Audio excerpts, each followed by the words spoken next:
السلام علیکم ورحمۃ اللہ وبرکاتہ۔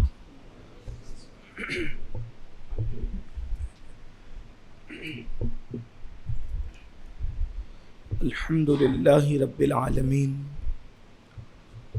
والعاقبۃ للمتقین والصلاة والسلام علی سید الانبیاء والمرسلین۔ الشیطان الرجیم، بسم اللہ الرحمن الرحیم۔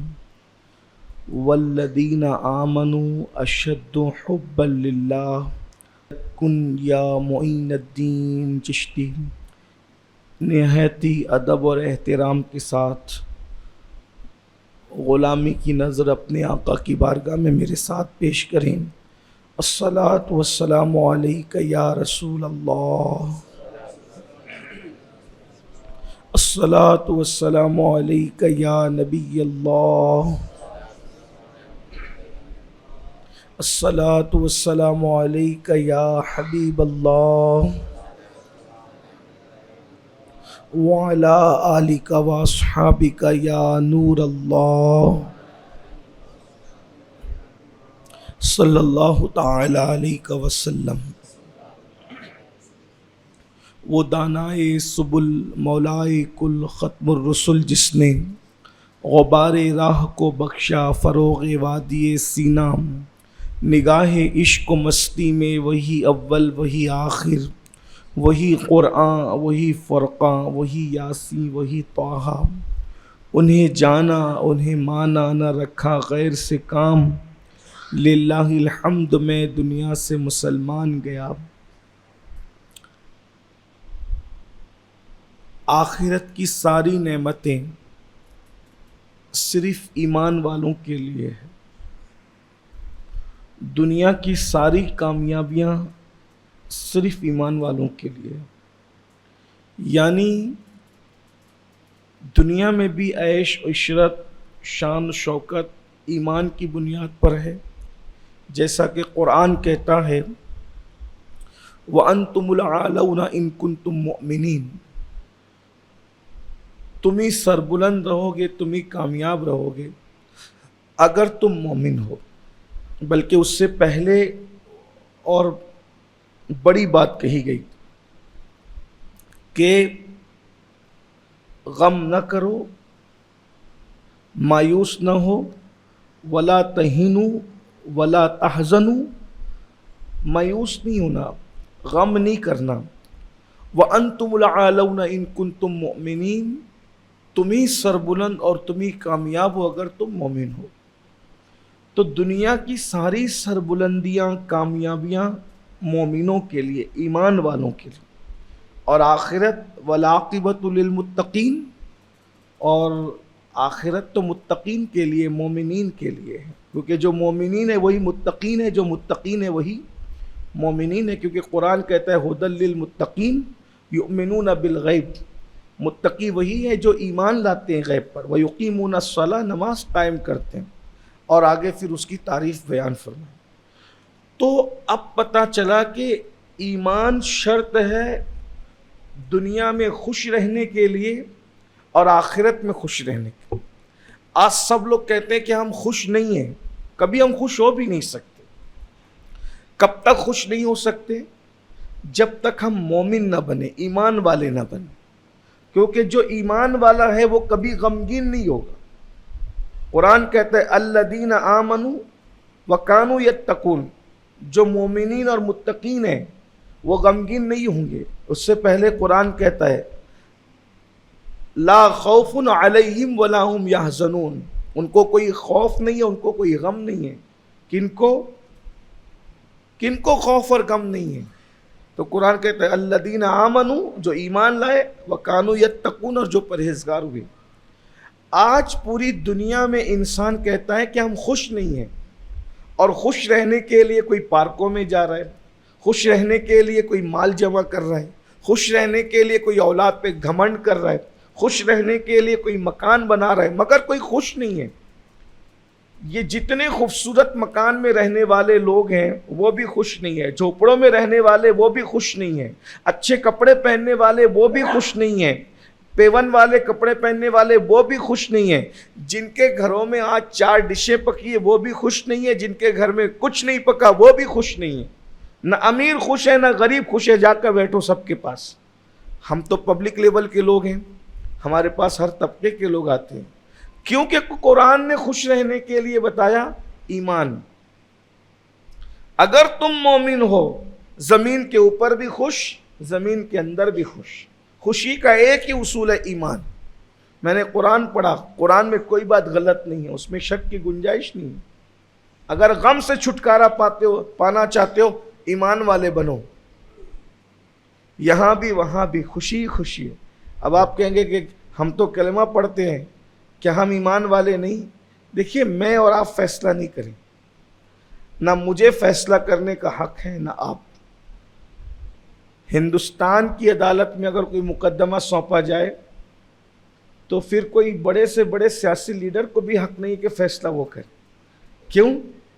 بھائی، جب دنیا کے قانون کے اعتبار سے، ملک کے قانون کے اعتبار سے کوئی بڑے سے بڑا آدمی، وزیر اعظم بھی فیصلہ نہیں کر سکتا، فیصلہ تو اسی نے کرنا ہے جس کو حق ہے، اور اس نے بھی اپنی مرضی سے نہیں کرنا، کہیں نہ کہیں قانون کی روشنی میں اس نے فیصلہ کرنا ہے نا۔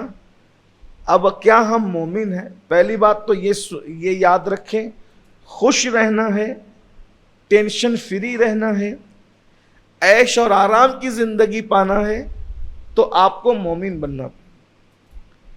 اگر مومن بننا ہے تو اس کی ایک ہی نشانی، ایمان والے کی ایک نشانی، والذین آمنوا اشد حبا للہ، کہ جو مومنین ہیں، ایمان والے ہیں، وہ اللہ سے شدت سے محبت کرتے، صرف محبت نہیں کرتے، شدت سے محبت کرتے، یعنی ان کو اللہ کے سوا کوئی نظر ہی نہیں آتا محبت کے معاملے میں، پیار کے معاملے میں۔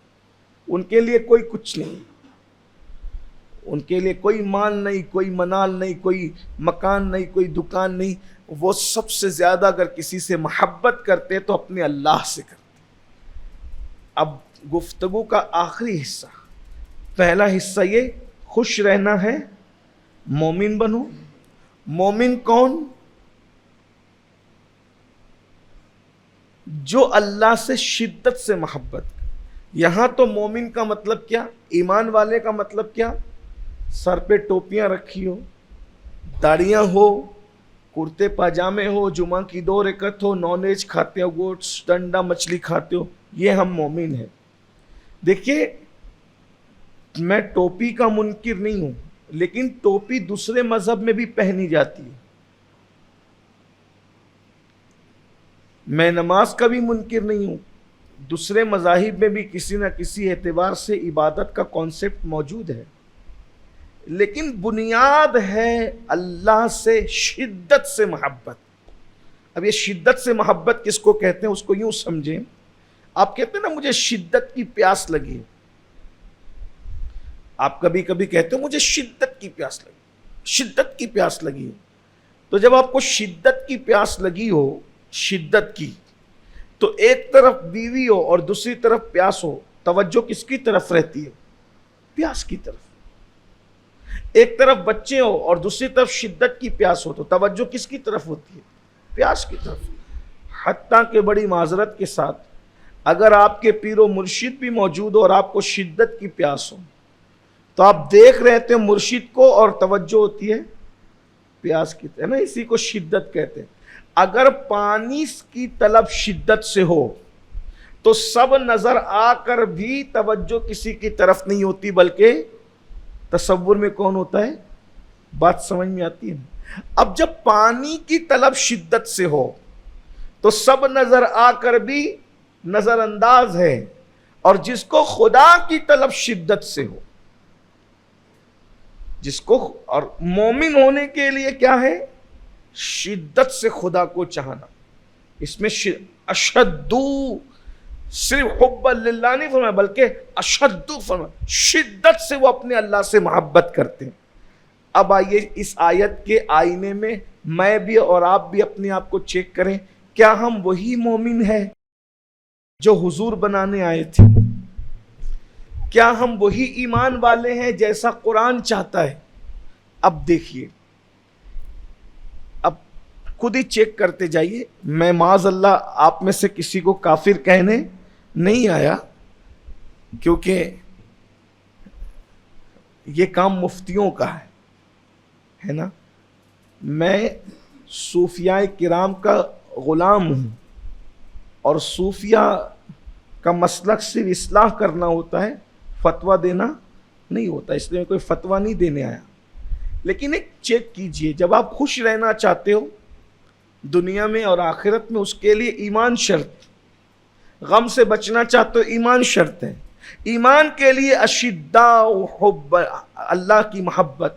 اللہ والذین آمنوا اشد حبا للہ، اشد، شدت کے ساتھ اللہ کی محبت. ہم محبت ہی کیا کرتے، کیا شدت سے محبت کر سکیں گے؟ چیک کریں اپنے آپ کو. ایک طرف فجر کے وقت میں اپنی نیند ہو، اور دوسری طرف اللہ کی محبت یعنی نماز ہو. ایک طرف نیند ہو اور دوسری طرف اللہ کی محبت یعنی نماز ہو. بتائیے ہم کس کو چنتے ہیں؟ ہمارا سلیکشن کس کی طرف ہوتا ہے؟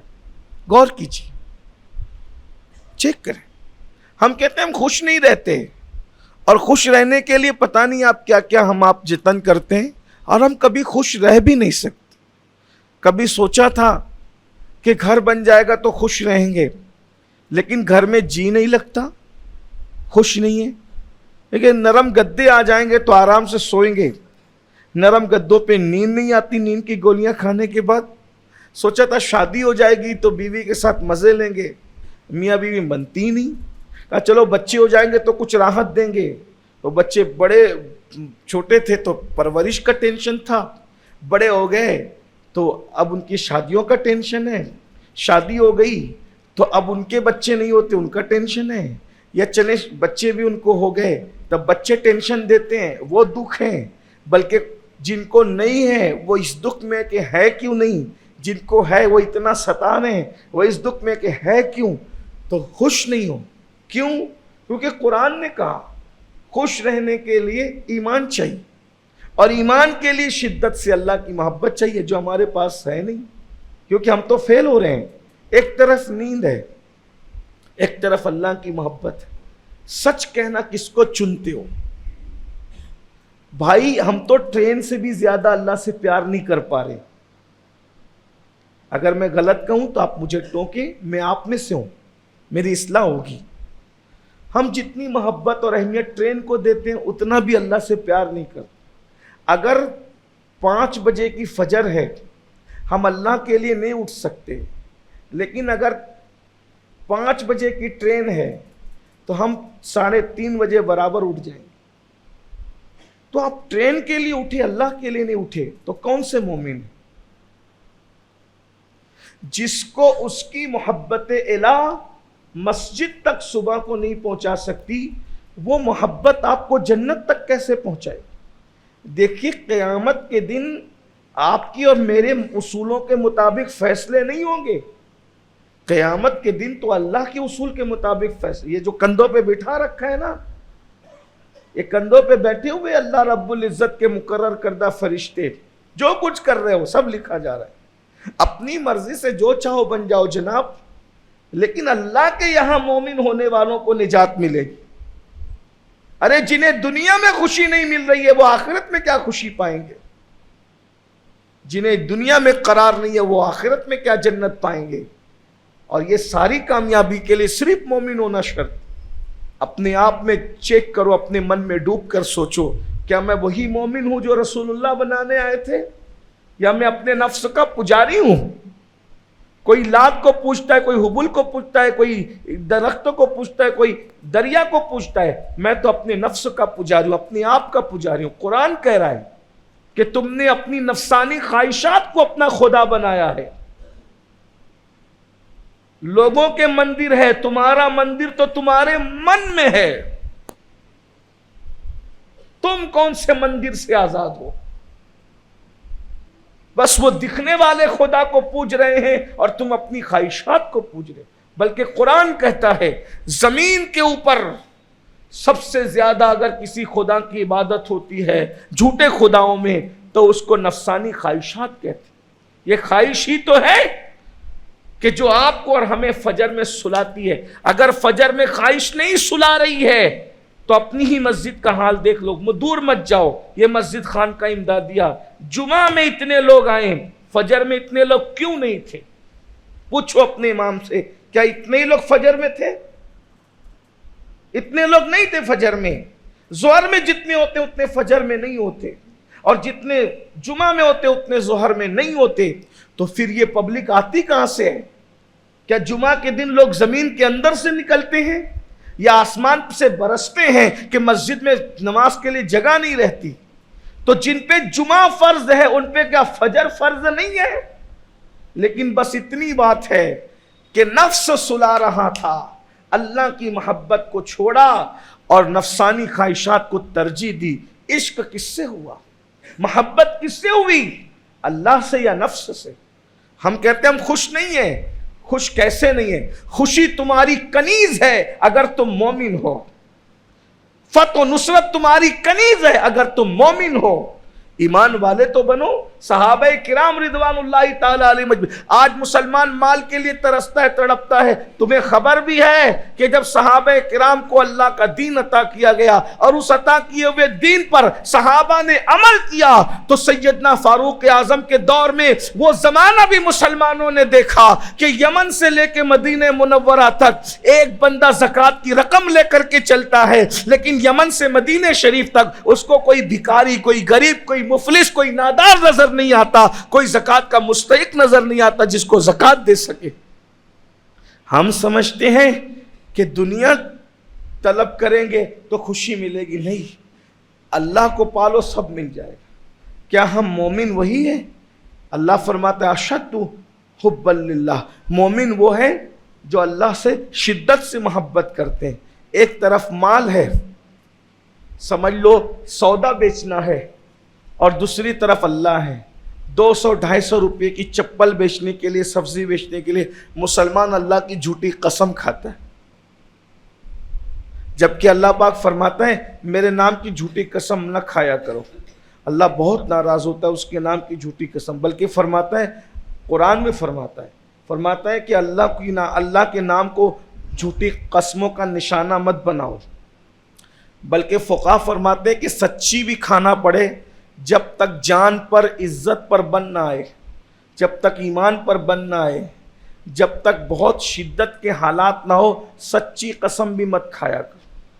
سچی قسم کھانے سے ہی پرہیز کیا کرو, کیونکہ بات بات پہ قسم کھانے سے اللہ تمہاری روزی گھٹا دیتا ہے, اور جو جھوٹی قسم کھائے وہ تو برباد ہے. کس طرح؟ اللہ فرماتا ہے جو میرے نام کی جھوٹی قسم کھاتا ہے میں اس پہ بھی لعنت کرتا ہوں اور اس کی 7 نسلوں تک لعنت کرتا ہوں, 7 پشتوں تک. یعنی 7ویں نمبر کے بعد پوتا در پوتا, نواسا در نواسا, ساری نسل پہ لعنت کرتا ہے اللہ. سب پریشان رہیں گے, سب برباد رہیں گے. یہ جھوٹی قسم کا نتیجہ. آج جھوٹی قسم لوگ جتنی مرتبہ زندگی میں قرآن پڑھنے ہاتھ میں نہیں لیتے اتنی مرتبہ لوگ قرآن قسم کھانے کے لیے کہتے اٹھا قرآن شریف.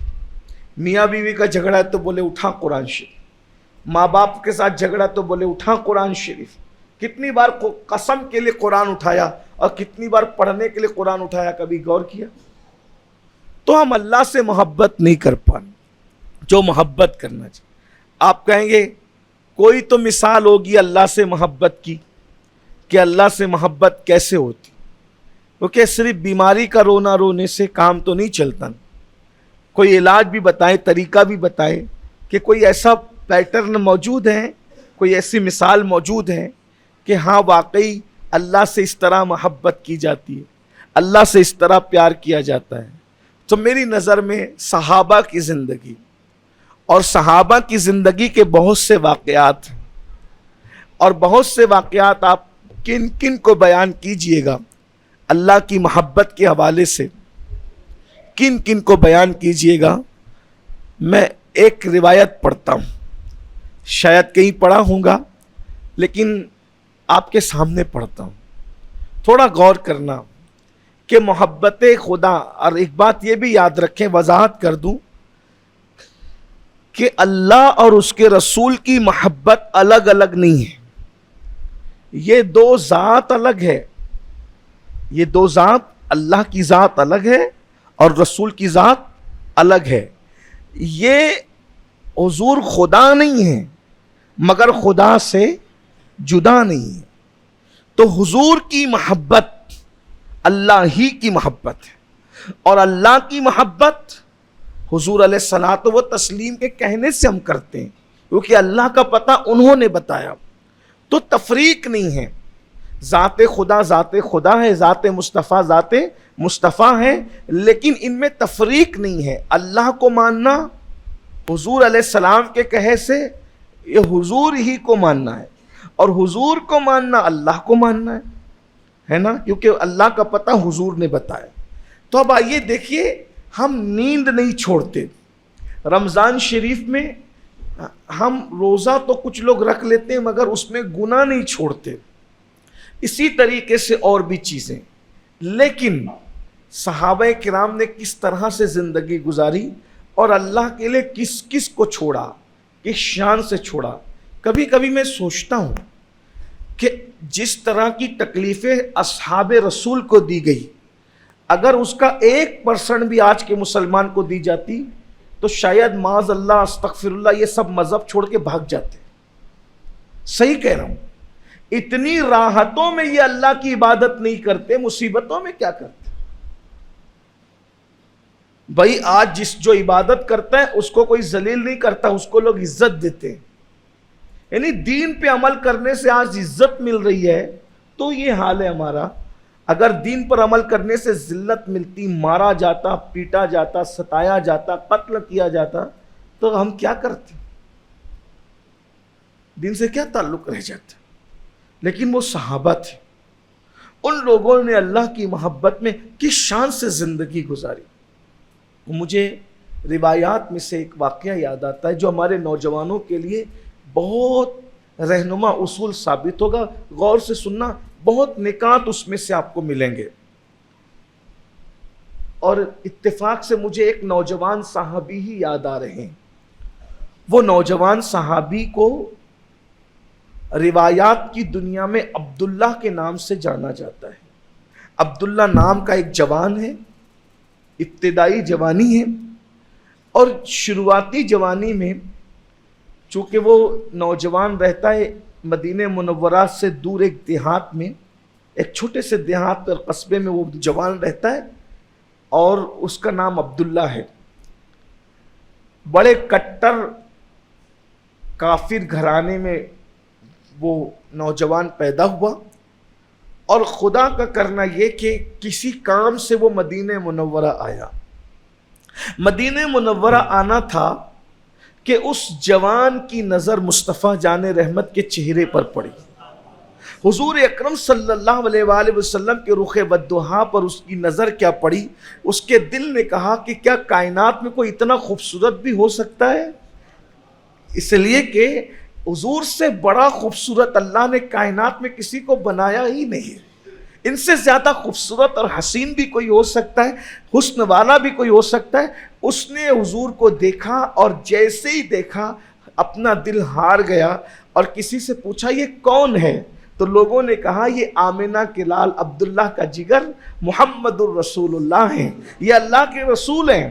اور اس کے بعد پھر اس جوان نے کہا کیا یہ اللہ کے رسول ہیں، اور وہ کلمہ پڑھ کے حضور کے ہاتھوں پہ کلمہ پڑھ کے مسلمان ہو گیا. مسلمان ہو گیا وہ جوان. زیادہ سے زیادہ 17-18 سال کی عمر ہوگی. جوان سدھرتے بھی جلدی ہے اور بگڑتے بھی جلدی ہے، اس لیے جوانوں کے لیے بہت اہمیت ہے. اس جوان نے فوراً کلمہ پڑھا. اللہ کے رسول علیہ السلام فرماتے ہیں جوانوں کی عزت کرو. اللہ کے نبی نے فرمایا جوانوں کی عزت کرو، کیونکہ جب نبوت کا اعلان کیا گیا تو مکے کے بڈھوں نے جھٹلایا، لیکن مکوں کے جوانوں نے اسلام کو قبول کیا. جوان پہلے آئے نا، آگے آئے. تو بہرحال اس جوان نے اسلام قبول کر لیا. اب وہ گھر جاتا، دیہات پہنچتا، کسی منکر اسلام، دشمن اسلام نے جا کے چگلی کر دی کہ تمہارا بیٹا تو مرتد ہو گیا، معاذ اللہ استغفر اللہ الیاذ باللہ، کہ اسلام کا جادو اس پر بھی چل گیا. حضور علیہ السلام کی زبان میں اتنی تاثیر تھی، اتنا اثر تھا کہ ظالم ان کو جادوگر کہتے تھے، گالی دیتے تھے جادوگر ہونے کی، استغفر اللہ، کہ کیا جادوگروں کا چہرہ بھی اتنا خوبصورت ہوتا ہے؟ جادوگروں کے چہرے بھی اتنے نورانی ہوتے ہیں؟ جادوگر اس شان کے ساتھ زندگی گزارتے ہیں۔ بہرحال تو جیسے ہی گھر پہنچا، چگلی پہنچ چکی تھی۔ اب چونکہ اس جوان کا خود کا باپ انتقال کر چکا تھا اور پالا تھا چچا نے، اور جہاں چچا تایا پالتے ہیں تو پھر وہاں روب کچھ اور ہی رہتا ہے، احسان کو جتانے کا انداز کچھ اور ہی رہتا ہے۔ جیسے ہی پہنچے عبداللہ، اب وہ صحابی بن چکے تھے نا، لیکن ہے 17-18 سال کی عمر کے صحابی۔ جیسے ہی پہنچے، چچا نے کہا کہ میں نے سنا ہے بھتیجے کہ تو مرتد ہو گیا ہے، تو مرتد ہوا ہے، کافر ہوا ہے تو عبداللہ کہتے ہیں چچا مرتد اور کافر تو میں پہلے تھا، اب میں مومن ہو گیا ہوں، میں مسلمان ہو گیا ہوں الحمدللہ۔ اچھا تو مسلمان ہوا ہے؟ معاذ اللہ محمد عربی کا جادو تجھ پہ بھی چلا ہے صلی اللہ علیہ وسلم، چھوڑ دے اسلام۔ اب دیکھیے اشد حب للہ کی عملی تفسیر، اور پھر اس پر انعام کیا ملتا ہے وہ آگے آپ سنیں گے، لیکن بس ہم یہی ناکام ہے۔ چچا کہہ رہا ہے چھوڑ دے اسلام۔ جو چچا کی آنکھ میں آنکھ ڈال کے بات نہیں کرتا تھا، جب اللہ رسول کی محبت کی بات آئی تو وہ بھتیجا تن گیا اور آنکھوں میں آنکھیں ڈال کر کے کہا میں سب چھوڑ سکتا ہوں، اسلام نہیں چھوڑ سکتا۔ چچا نے اٹھایا چابک، کوڑا اٹھایا اور اٹھا کر اتنا مارا، ہر چابک پر ہر کوڑے پر کہتا چھوڑ دے اسلام۔ وہ میں سب چھوڑ سکتا ہوں، اسلام نہیں چھوڑ سکتا، میں نے نہیں چھوڑنا اسلام، کچھ بھی ہو جائے۔ پہلے دن چچا مارتے مارتے تھک گیا، لیکن یہ اللہ کی محبت میں، رسول کی محبت میں مار کھاتے کھاتے نہیں تھکے، تھکنا ہی نہیں تھا، کیونکہ محبت تھکانے کی چیز نہیں ہوتی۔ نفرتیں تھکتی ہے، محبتیں کبھی نہیں تھکتی۔ یہ ہے وہ لوگ جنہیں صحابہ کہتے ہیں، ان کے دل میں اللہ رسول کی محبت کے چراغ یوں روشن تھے۔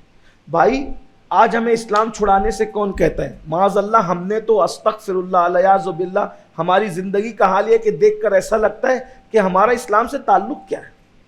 ان چھوکروں سے پوچھو، نوجوانوں سے، کیا تعلق ہے اسلام سے؟ جمعہ کی 2 رکعت کے بعد ان کا پلان یہ ہے، زیادہ تر لوگوں کا، ہم نے بھاگ جانا ہے۔ بعض لوگ تو دعا میں بھی نہیں رکتے، انہیں نہیں رکنا ہے، انہیں اللہ سے مانگنے کی حاجت بھی نہیں ہے، اتنے بے نیاز ہے یہ وہ لوگ۔ کیا کام ہے تمہیں؟ برا مت ماننا، میں کوئی غصے میں نہیں کہہ رہا ہوں، ہم غصے میں کہنے کا حق بھی نہیں رکھتے، ہم تو مبلغ ہیں۔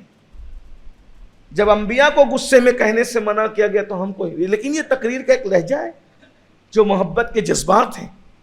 ہماری قوم کا حال یہ ہے کہ انہوں نے 2 رکعت پڑھ کے بھاگ جانا ہے۔ امام 2 رکعت پڑھنے کے بعد مسجد کا چندہ ہو رہا ہوگا، اوپر سے ساری بارات نیچے اترے گی، سب نکل کے بھاگیں گے۔ کیا کام ہے؟ کوئی کام نہیں ہے، جا کے یا تو کھانا کھانا ہے یا تو باہر کھڑے رہ کر کے اٹھ پٹانگ اور گندی حرکتیں کرنا ہے۔ اللہ کے گھر سے بڑا بھی کوئی کام ہے؟ یا زیادہ سے زیادہ پھر کوئی اور شریف ہوگا تو وہ 3 سے 6 اس کو دیکھنے کے لیے جانا، اور کیا ہے؟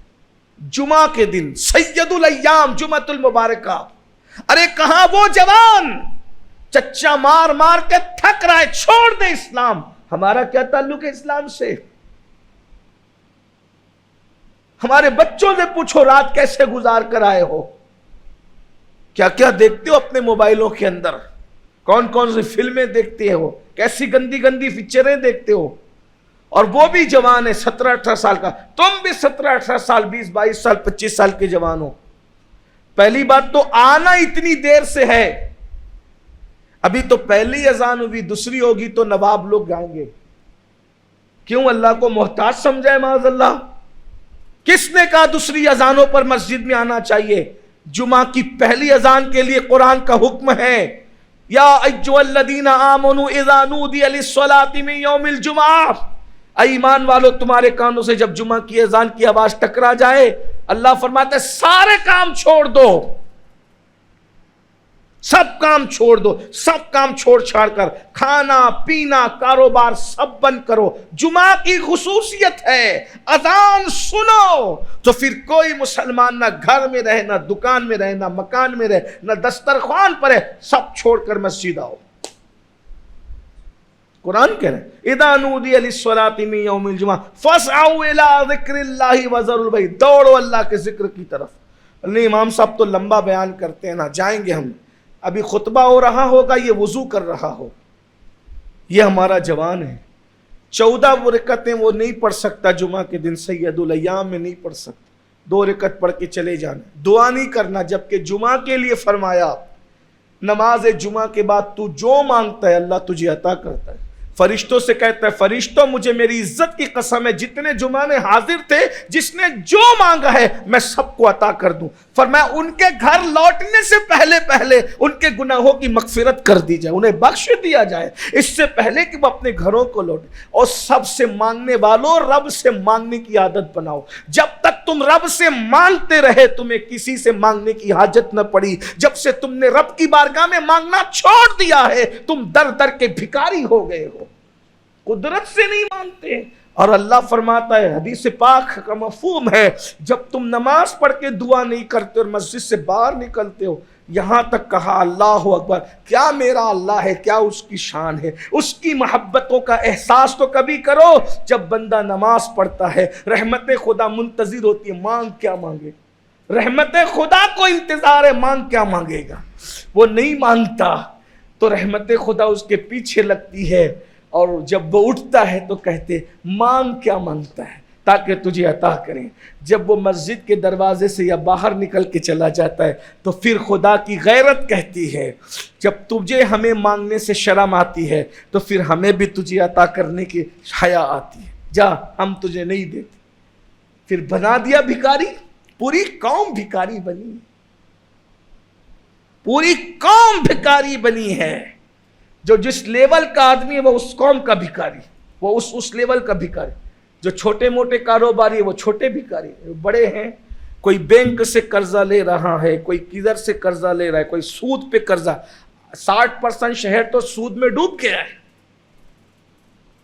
60% شہر سود میں ڈوب گیا ہے۔ میں اللہ کے گھر میں ذمہ داری سے کہہ رہا ہوں، جا کے دیکھو، چیک کرو لوگوں کے کاروبار، اور اللہ کا اعلان ہے کہ ہم کاروبار میں برکت عطا کریں گے اور سود کو برباد کر دیں گے، ہلاک کر دیں گے۔ سور کھانے سے بڑا جرم ہے سود کھانا، کیونکہ سور بھی حرام ہے اور سود بھی حرام ہے، مگر سور کھانے والے کو صرف حرام قرار دیا گیا کہ سور حرام، مگر سور کھانے والے کے ساتھ اللہ نے جنگ کا اعلان نہیں کیا، مگر اللہ نے سود کھانے والے کے لیے کہا کہ میں بھی اور میرا رسول بھی اس شخص کے ساتھ اعلان جنگ کرتا ہے جو سود کھاتا ہے۔ جاؤ حاجی نمازیوں کو چیک کرو، یا تو سود سے پیسہ لیتے ہیں یا تو سود سے پیسہ دیتے ہیں، اور برباد ہوئے تمہارے کاروبار اس میں، اور اللہ نے کہہ دیا قرآن میں کہ میں برباد کروں گا، برباد ہوں گے۔ جس کو اللہ برباد کرنے کی قسم اٹھا لے اس کو کوئی بچا سکتا ہے؟ اللہ برباد کر رہے ہیں، ہم تعویذ لیتے پھر رہے ہیں کہ ہم تعویذ سے بچ جائیں گے۔ اللہ جس کو برباد کرے، ہے کسی ملا کے تعویذ میں اتنی طاقت کہ خدا کی غیرت کا چیلنج کا مقابلہ کر سکے؟ ہم تعویذ کے مخالف نہیں ہیں، تعویذ کا علاج جادو کے مقابلے میں کیا جاتا ہے، اللہ کے مقابلے میں نہیں کیا جاتا ہے۔ کہاں گیا شہر، کہاں ڈوب گیا۔ انہی دنوں کے لیے اللہ کے رسول نے فرمایا، آقا علیہ السلام فرماتے ہیں جو سود سے بچنا چاہے گا، جو سود سے بچنا چاہے گا اس تک بھی سود کا گرد و غبار پہنچ کے رہے گا۔ میں تو بہت تقوی کی بات نہیں کرتا، اللہ کے سارے بندوں میں سب سے زیادہ گنہگار بدکار میں ہی ہوں، لیکن مجھے تو مسجد میں آئی ہوئی شیرنی کھانے سے بھی ڈر لگتا ہے کہ پتہ نہیں حلال کی بھی ہوگی کہ نہیں ہوگی۔ کسی کی دعوت میں جانے سے بھی اب ڈر لگتا ہے کہ پتہ نہیں کیسے کماتے۔ بہت شرافت کا لبادہ اوڑھ کے بہت شیطنت میں ڈوب گیا ہے ہمارا شہر، یوں ہی برباد۔ یہ جو اتنی پھانسیاں جو ہے نا، یہ اتنی پھانسیاں، یہ بھی اللہ کے عذاب میں۔ مولوی چیخ رہے ہیں، مقرر چیخ رہے ہیں، سب چیخ رہے ہیں، بچو بچو، اچانک موت ہو رہی، پھانسیاں، یہ حادثات کیوں ہیں؟ اللہ کے رسول علیہ السلام نے فرمایا جہاں زنا اور سود عام ہو جائیں گے وہاں اموات کثرت سے لوگ مریں گے، اور یہ یہاں تک فرمایا صوفیہ نے جوان کثرت سے مریں گے، تمہارے گھر خالی ہوں گے جب تم زنا اور سود میں ڈوب جاؤ گے۔ چیک کرو کون سا گھر زنا سے بچا ہے اور کون سا گھر سود سے بچا ہے، چیک کرو۔ اللہ کے گھر میں کہہ رہا ہوں، جو کچھ لوگ زنا کرتے ہیں، جو زنا نہیں کرتے وہ شریف لوگ زنا دیکھتے ہیں۔ چیک کرو اپنے بچوں کے موبائل، چیک کرو اپنے خود کے موبائل، زنا دیکھنے میں کتنا مزہ آتا ہے لوگوں۔ 99% لوگ زنا کی فلموں میں مبتلا ہے الا ماشاءاللہ۔ یہ حال ہو گیا ہے، اور حال یہ ہے کہ کسی کو حق کہنے کی فرصت ہی نہیں، کیونکہ ہر بندہ ڈرتا ہے عزت کو کہ حق کہیں گے تو گالیاں سنیں گے۔ لیکن میں یہ کہنا چاہتا ہوں کہ حق کہہ کر گالیاں سننا یہ اللہ والوں کی سنت ہے۔ ٹھیک ہے کوئی جا کر ہماری برائی کرتا کرے، ہمیں حق کہہ دینا ہے۔ اگر ہم حق نہ کہیں گے تو حق تک کیسے پہنچیں گے؟ حق تک پہنچنے کا ایک ہی راستہ ہے، حق بولو تو حق تک پہنچ جاؤ گے، اس کے علاوہ کوئی راستہ نہیں۔ ورنہ پھر تسبیحاں ہلاتے رہو، مصلی پہ بیٹھے رہو، جب تک حق نہیں بولو گے حق تک نہیں پہنچو۔ تو میں بات سمیٹ لوں، ٹائم کا بھی معاملہ ہے آپ کا، بات کے وقت تو ہو گیا مکمل، میں وہ روایت پوری کر دوں۔ کئی کتابوں کا اتنے مجموعہ میں نے نچوڑنا ہے، اور کئی کتابوں میں روایت لکھی ہے۔ عبداللہ نام کے اس جوان کا حال یہ تھا کہ چچا مارتے مارتے تھک گیا، اس نے کہا اسلام نہیں چھوڑ، دوسرے دن یہی، تیسرے دن یہی، چوتھے، بس روز کا یہ معاملہ ہو گیا کہ روز اسے مارا جاتا۔ اس نے کہا میں نے اسلام نہیں چھوڑا، اور آخر کار یہ ہوا کہ نفرتیں ہار گئی اور محبتیں جیت گئی۔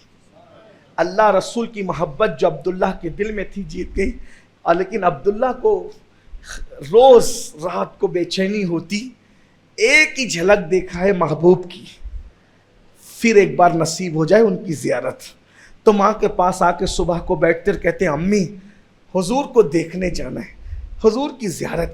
ماں کہتی بیٹا تیرے چچا نے ابھی ابھی تجھے مارنے سے وہ رکا ہے، پالا اس نے ہے، پوسا اس نے ہے، گھر اس کا ہے، کاروبار اس کا ہے، سب کچھ اس کا ہے، تو بچہ تھا دودھ پیتا، تیرا باپ مر گیا، سب احسانات اس کے ہیں، ابھی اس کا غصہ ٹھنڈا ہوا ہے، اگر ابھی تو چلا جائے گا تو پھر اور غصے میں آئے گا تو تجھے مارے گا وہ، تو چپ رہے، یہ سب بات نہ کیا کر۔ دوسری صبح پھر آئے، ماں مجھے میرے محبوب کی بہت یاد آتی ہے، میرے آقا کی زیارت تڑپاتی ہے مجھے، میں جاؤں ماں؟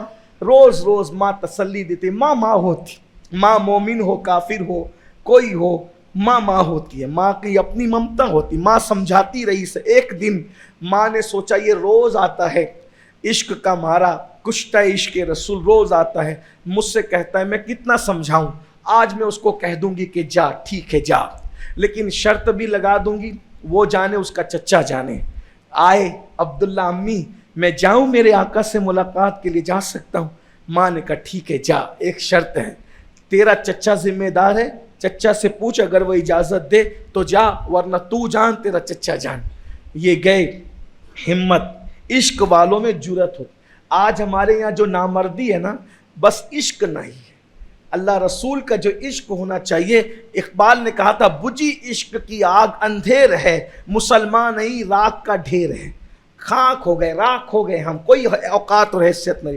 عشق عشق ہے، جب تک ہم عاشق تھے صلاح الدین ایوبی تھے، عاشق تھے خالد بن ولید تھے، عاشق تھے طارق بن زیاد تھے، عاشق تھے نا، پھر ہم ٹیپو سلطان تھے۔ جس دن سے عشق گیا اب ہم تو چوہے سے بھی ڈرتے، چھپکلی سے بھی ڈرتے، ہماری کوئی اوقات اور حیثیت، اپنے خود کے سائے سے ڈرتے کیونکہ عشق نہ رہا، بس یہ ہو گیا۔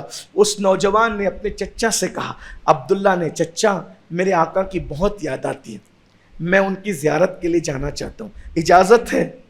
چچا تو ہار چکا تھا، اب اس نے کہا ٹھیک ہے جانا ہے چلا جا، لیکن میری کچھ شرطیں ہیں۔ بولیے چچا؟ دیکھو عشق، پھر آ گئی نا بات، اشد حب للہ، شدت سے محبت۔ کیا کہا؟ میری کچھ جانا ہے جا۔ نمبر 1 پہلی شرط، اگر تو تیرے محبوب کو محمد عربی صلی اللہ علیہ وسلم کو دیکھنے جائے گا، زیارت کے لیے، دوبارہ واپس لوٹ کر تو میرے گھر نہیں آئے گا، میں تجھے گھر سے نکال دوں گا۔ ایک جوان جس کی شادی نہیں، کوئی کاروبار نہیں، کوئی مال و منال نہیں، اس کے لیے اس سے بڑی دھمکی کیا ہے کہ میرے گھر سے نکل جا، لیکن عشق ہے، ہم سے نیند نہیں چھوٹتی۔ وہ نوجوان کہتا ہے چچا بہت سستا سودا ہے، اگر تیرا گھر چھوڑ کر آقا کا دیدار ہوتا ہے تو بڑا سستا سودا ہے، میں تیرا گھر چھوڑنے کے لیے تیار ہوں۔ چچا سوچنے لگا میں تو ہار گیا، یہ جیت گیا۔ فوراً اس نے پیتنا بدلا اور اس نے کہا صرف گھر نہیں، جتنا مال تیرے پاس ہے وہ ایک ایک پائی یہیں چھوڑ کے جانا پڑے گا۔ کہا چچا یہ بھی سستا سودا ہے، اگر مال چھوڑ کر میرے آقا کا دیدار ہوتا ہے تو یہ بھی سستا سودا ہے۔ چچا ہار گیا، پھر پیترا بدلا، میرے جوانوں اگر یہ حدیث میں الفاظ نہ آتے تو میں تمہارے سامنے نہ کہتا۔ اس چچا نے یہاں تک کہا صرف گھر اور مال نہیں چھوڑنا، تیری ماں سے جا کے پوچھ کہ تیرے بدن پہ جو لباس ہے وہ بھی میرا پہنایا ہوا ہے، تیرا باپ تو مر گیا تھا جب تو دودھ پیتا بچہ تھا، پالا میں نے ہے، کپڑے میرے ہیں، لباس میرا ہے، گھر میرا ہے، گھر سے بھی نکل اور دولت بھی جمع کرا، اور اتنا ہی نہیں سارے کپڑے اتار کے جانا ہے نا، سب کپڑے، یہ کپڑے میرے، اتار کے جا یہ کپڑے۔ اچھا لیکن ایک 18 سال کے بالغ جوان سے کہا جائے کہ کپڑے اتار دے، اس وقت آدمی کیا کرے گا؟ لیکن یہ عشق تھا، اشد حبا للہ۔ تاریخ میں یہ الفاظ آج بھی موجود ہے۔ اس عبداللہ نام کے جوان نے کہا چچا اگر کپڑے اتار دینے سے محبوب کی زیارت نصیب ہوتی ہے میں اس کے لیے بھی تیار ہوں۔ اور تاریخ میں آتا ہے کہ عبداللہ نام کے اس صحابی نے اپنے کپڑے اتار دیے، سطر چھپایا، سطر چھپا کے ماں کے پاس آئے، امی چچا نے کپڑے بھی اتروا لے، گھر سے نکالا، دولت لے لی، کپڑے بھی اتار دیے، تو نے کیا کیا؟ میں نے فیصلہ کیا ہے اللہ رسول کے لیے سب چھوڑ دینا ہے، بس کپڑے اتار دیے، تو میری ماں ہے، میری کچھ مدد کر سکتی ہے؟ ماں نے کہا ماں ہوں، مجبور ہوں، دیور کا سب کچھ ہے، تیرے چچا کا سب کچھ ہے، کوئی مدد نہیں کر سکتی، لیکن ممتا ہے، ایک دوپٹہ میں نے اوڑھا ہے، یہ جلدی سے لے کے بھاگ جا، اگر تیرا چچا دیکھے گا یہ بھی چھین لے گا، یہ دوپٹہ لے کے بھاگ جا، اسی پہ کو پہن لے۔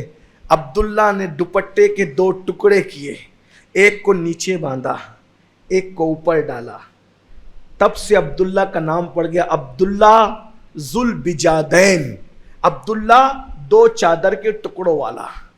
اب وہ جوان سوچو میرے جوانوں، یہ ہے حب اللہ کی محبت، اشد حبا للہ، یہ رسول کی، اللہ کی اور اللہ کے رسول کی محبت ہے، اور اسی سے خوشیاں ملتی، کامیابیاں ملتی جو ہمارے پاس نہیں ہیں، ہم رسموں میں ڈوبے ہوئے ہیں، ہم باتیں کرتے ہیں۔ عبداللہ نے، اب سنیے، یہاں تک تو عبداللہ کی قربانیاں تھی، آگے اللہ رسول کا سہارا کیسے ملتا ہے؟ جب اس بندے نے، عبداللہ نے 2 ٹکڑے، ایک نیچے کو سطر چھپانے کے لیے، دوسرا کندھوں پہ ڈالا، اب اس دیہات سے وہ چلے مدینہ منورہ کی طرف۔ وسوسہ آیا عبداللہ تو نے رسول کے لیے، اللہ کے لیے گھر چھوڑا، ماں چھوڑا، چچا چھوڑا، مال چھوڑا، کپڑے تک اتار کے دے دیے، لیکن اس بھیڑ میں نبی سے تیری ایک ہی ملاقات ہے، حضور سے تیری ایک ہی ملاقات ہے، اگر تو گیا مدینے اور وہ تجھے نہ پہچانے، بھئی کوئی ضروری تو نہیں نا اتنی بڑی شخصیت تجھے پہچان لے، ایک بار دیکھا دوبارہ کیا؟ ہم 50 بار لوگوں سے جلسوں میں ملتے ہیں پھر بھی پہچان نہیں بن پاتی ہے نا؟ ایسا ہے نا؟ ہے ایسا، بہت سے لوگوں سے ملنے والا آدمی جلدی کسی سے پہچان نہیں بنا پاتا۔ تو عبداللہ نے سوچا دل میں، عبداللہ وہ تجھے نہیں پہچانیں گے، تیرا تو گھر بھی گیا، چچا بھی گیا، اماں بھی گیا، سبھی گیا، اب تو کیا کرے گا؟ فوراً کیا؟ عبداللہ ایسا نہ سوچ، نہ پہچانے تو نہ پہچانے، ہمارا کام غلامی کرنا ہے، ان کا کام آقائی کرنا ہے، ہم تو وفا کریں گے، وہ پہچانے تو پہچانے، نہ پہچانے تو درختوں کے نیچے زندگی گزار دیں گے، راستوں میں زندگی گزار دیں گے، بس اللہ رسول کی محبت ثابت جو کرنا ہے، ہمیں ثابت کرنا اللہ رسول کی محبت، باقی ان کی مرضی ہے، وہ قبول کریں، رد کریں، پہچانے نہ پہچانے، توجہ دیں نہ دیں، بس یہ سوچتے ہوئے آ رہے ہیں، جا رہے ہیں، جیسی مدینہ منورہ پہنچے، قسمت اللہ کی آزمائش، آدھی رات گزر چکی، سخت سردی کا زمانہ ہے، سخت ٹھنڈی کا زمانہ ہے، مدینہ منورہ پہنچے، پہنچنے کے بعد کیا ہوا؟ سب کے دروازے بند، سردی میں ٹھٹر رہے ہیں. سوچا کہاں جاؤں، دماغ میں خیال آیا مسجد چلتے. مسجد ہی ٹھکانا تھا. آج کل کی طرح مسجدیں بند نہیں ہوتی تھی، مسجد 24 گھنٹہ کھلی رہتی تھی. مسجد میں پہنچے تو دیکھا کہ ایک چراغ مسجد میں جل رہا ہے اور ایک بندہ کھڑا ہے. ان کے پہنچتے ہی مسجد میں قدم رکھتے ہی وہ جو بندہ اندر کھڑا تھا وہ کہتا ہے السلام علیکم. ان کو خود سلام کرتا ہے اور سلام کرنے کے بعد کہتا ہے کیا تو عبداللہ ہے؟ وہ دیہات سے آیا ہے، تو عبداللہ ہے؟ جی جی میں عبداللہ ہوں، لیکن آپ کون ہیں اور مجھے کیسے پہچانتے؟ میں نے کبھی آپ کو نہیں دیکھا. کہا میرا نام بلال ہے، میں بلال ہوں. اور کہا آپ نے مجھے کیسے پہچانا کہ میں دیہات سے آ رہا ہوں، میرا نام عبداللہ ہے؟ تو کہا کہ میں تجھے نہیں پہچانتا تھا.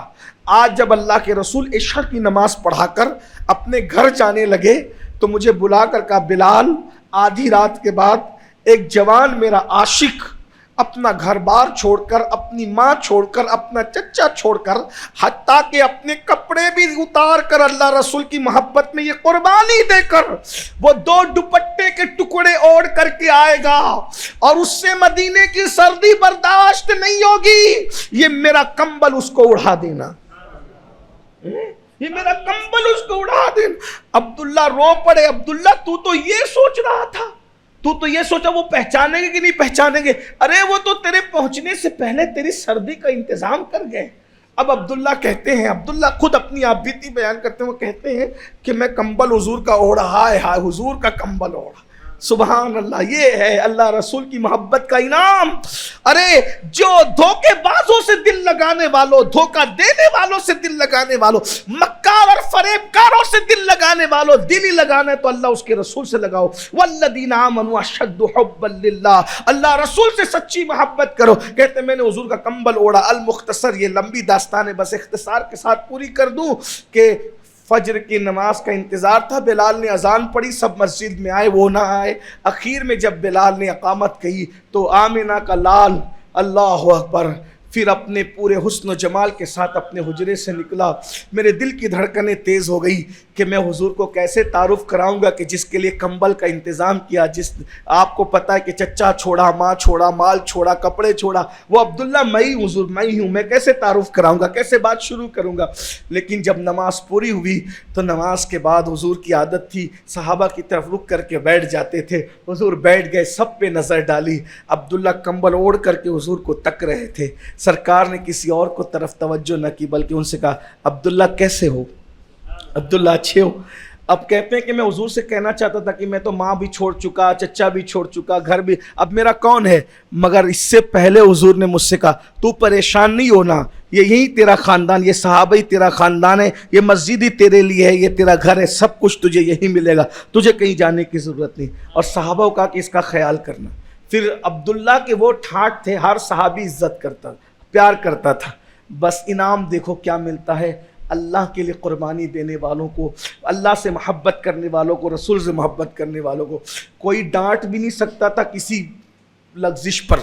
ایک دن فاروق اعظم نے ڈانٹ دیا، ذکر و بلند آواز سے مسجد میں کر رہے تھے، ڈانٹ دیا، مسجد ہے یہاں چلا کے ذکر نہیں کرتے. تو سوچا کہ آج پہلی بار ڈانٹ پڑی، حضور کو نہیں دیکھوں گا آج، اگر حضور کو دیکھ لیا تو رو پڑوں گا، پھٹ جاؤں گا اور پھر شکایت کرنی پڑے گی کہ انہوں نے مجھے ڈانٹا ہے. آج حضور کو نہیں دیکھوں گا ورنہ برداشت نہیں ہوگا. حضور ممبر پہ آ کے بیٹھے، یہ ستون کے پیچھے چھپ گئے، پلر کے پیچھے چھپ گئے. لیکن جس کو دیکھنے کے لیے اتنی قربانیاں دی تھی ان کے بغیر رہ کیسے سکتے تھے؟ جیسے ہی جھانک کو دیکھا، جھانک کے دیکھا، رونا آ گیا. اتنا روئے، ہمک ہمک کر روئے. لیکن حضور کا کرم دیکھو، حضور کا کرم. اپنے پاس بلا لیتے تو بھی کرم تھا. جب رونے کی آواز آئی تو پوچھا کون رو رہا ہے؟ تو کہا عبداللہ رو رہے ہیں، عبداللہ ذوالبجادین رو رہے ہیں. تو سرکار خود ممبر سے نیچے اترے، ان کے پاس گئے، سینے سے لگایا، پوچھا کیوں رو رہا ہے، تیرے رونے کی وجہ کیا ہے؟ میں اللہ کی قسم اٹھا کر کے کہتا ہوں، اللہ کے گھر میں حق کے لیے اگر آج بھی عبداللہ کی طرح عشق ہو جائے، جس دن رو حضور تمہارے پاس آ جائے، دیکھ لو جا کے، حضور سے عشق کر کے دیکھو، اللہ سے سچی محبت کر کے دیکھو. حضور نہ آئے آج بھی تو پھر کہنا ہم سے حضور دور کب ہے. النبی اولا بالمؤمنین من انفسہم، نبی مومنوں کی جان سے زیادہ قریب ہے، نبی مومنوں کی جان سے زیادہ قریب ہے، وہ بہت دور نہیں ہے. تو عبداللہ کا سینے سے لگا کیوں رو رہے ہو؟ رو رہے کچھ نہیں کہا. تو حضرت فاروق اعظم آگے کہنے کہ حضور میں نے اس کو ڈانٹا ہے. زور سے ذکر کر رہے تھے مسجد میں, میں نے ڈانٹ کے کہا کہ, اور تھوڑے غصے والے آدمی تھے فاروق اعظم کا, میں نے کہا کہ چلا کے ذکر نہیں کرتے مسجد میں, دھیرے ذکر کرو. میں نے ڈانٹا. سرکار نے عمر یہ کچھ بھی کرے اس کو کبھی ڈانٹنا نہیں, کیونکہ اللہ رسول کی محبت میں ماں چھوڑ کے آیا ہے, گھر چھوڑ کے آیا نا, اس کا زخم تازہ نہیں ہونا چاہیے, اس کو کچھ نہیں کرنا. اب عبداللہ کی داستان یہاں مکمل ہوتی ہے. عبداللہ ابن مسعود اب یہاں کہتے ہیں کہ ہم جنگ تبوک میں پہنچے. جب جنگ تبوک میں پہنچے تو جیسے اسرت تھا, بڑی تنگی کا زمانہ تھا, جنگ تو ہوئی نہیں. ایک دن مجھے گھبراہٹ ہوئی, میں اپنے خیمے سے نکلا, رسول اللہ کے خیمے میں گیا. حضور اپنے خیمے میں نہیں تھے. میں صدیق اکبر کے خیمے میں گیا, وہ بھی خیمے میں نہیں تھے. فاروق اعظم کے خیمے میں گیا, وہ بھی نہیں تھے. میں نے کہا اللہ خیر, حضور اپنے خیمے میں نہیں, صدیق نہیں, فاروق نہیں, کوئی اپنے خیمے میں نہیں, سب گئے کہاں؟ تو جب میں ادھر ادھر دوڑا تو میں نے دیکھا کہ مشعل جل رہی ہے اور جلتی ہوئی مشعل کے پاس بھیڑ ہے. میں نے کلیجہ تھاما, اللہ خیر کرنا, یہ بھیڑ کیوں لگی ہے؟ جنگ کا موقع ہے, یہ کیا ہو گیا؟ جب میں پہنچا تو مجھے وہاں اطلاع ملی کہ عبداللہ ذوالبجادین, وہی جوان, اس کا انتقال ہو گیا, جوانی میں انتقال ہو گیا. دیکھو اللہ رسول سے سچی محبت کا انعام, بات مکمل. جوانی میں انتقال ہو گیا. لوگوں نے کفن پہنایا, غسل دیا. غسل دینے کے بعد صحابہ نے کہا یا رسول اللہ, یہ ہمارا طریقہ ہے اہل مدینہ کا کہ جب کسی کا انتقال ہوتا ہے تو قبر میں رشتہ دار اترتے ہیں, قبر میں رشتہ دار اترتے ہیں اور رشتہ دار میت کو قبر میں لٹاتے ہیں. حضور اس کا تو کوئی رشتہ دار ہی نہیں, اس کا تو کوئی رشتہ دار ہی نہیں, اس کی قبر میں کون اترے گا؟ کیونکہ رشتہ دار قبر میں اترتے ہیں, پہلا حق تو رشتہ دار کا ہے, اس کی قبر میں کون اترے گا؟ حضور نے فرمایا اس کا کوئی رشتہ دار نہیں, میں رشتہ دار ہوں, ہے یہ میرا ہے نا, تو اس کی قبر میں نے اترنا ہے. اور اللہ کے رسول اس کی قبر میں اترے. عبداللہ ابن مسعود کہتے ہیں میں نے کلیجہ پکڑا, کبھی کسی پہ رشک نہیں کیا, لیکن اس دن میں تمنا کر رہا تھا کاش یہ عبداللہ کا انتقال نہ ہوتا, میں مر جاتا. کیونکہ آج اس کے نصیبیں تو دیکھو, اللہ کا آخری نبی اس کی قبر میں خود اتر رہے ہیں. حضور دو قبروں میں اترے, حضور علیہ السلام دو قبروں میں, ایک تو اپنی امی کی قبر میں اترے, ایک تو اپنی چچی فاطمہ بنت اسد کی قبر میں, اور یہ تیسرا خوش نصیب ہے جسے دنیا عبداللہ ذوالبجادین. اور بھی باقی حدیثوں میں آیا ہے, اب اس کا ذکر نہیں کرتا, لیکن حضور اپنے خاندان والوں ایک اور عاشق کی قبر میں اترے تھے, اور بھی روایتیں ہیں. تو بہرحال یہاں اترے, اور اترنے کے بعد ان کو اپنے ہاتھ میں لیا, اور ہاتھ میں لیا تو عبداللہ کہتے ہیں مشعل کی روشنی میں حضور کے آنسو نکلتے تھے, آنسو اور نکل کر داڑھی پر آتے تھے, اور داڑھی سے نکل کر عبداللہ کے چہرے اور اس کے کفن پہ پڑتے تھے. ہم رشک کر رہے تھے, عبداللہ تیرے مقدر پہ رشک ہے, کوئی قبر میں کچھ لے جائے گا, کوئی کچھ لے جائے گا, تو نبی کے آنسو لے کر جا رہا ہے, تو مصطفیٰ جان رحمت کے آنسو اپنی کفن میں سجا کر کے لے کر کے جا رہا ہے. اور اس کے بعد تو پھر ہمارے کلیجے پھٹنے کو آ گئے. رسول اللہ نے جو کہہ دیا وہ اللہ اکبر صرف عبداللہ کا حصہ تھا, اس کو اس کے عشق الہ اور عشق رسول کا کیا صلہ ملا, عشق حق کا کیا صلہ ملا. اللہ اکبر. عبداللہ کو اپنی گود میں لے کے رسول اللہ نے کہا اے اللہ, اس نے مجھے زندگی میں کبھی ناراض نہیں کیا, تو گواہ رہنا میں اس سے راضی ہوں, تو بھی اس سے راضی ہوں. یہ ہے عشق محبت والوں کی داد. آج ہمیں پھر اسی محبت کی ضرورت ہے, دنیا میں بھی خوشی, آخرت میں بھی نجات. اللہ ہم سب کو توفیق بخشے.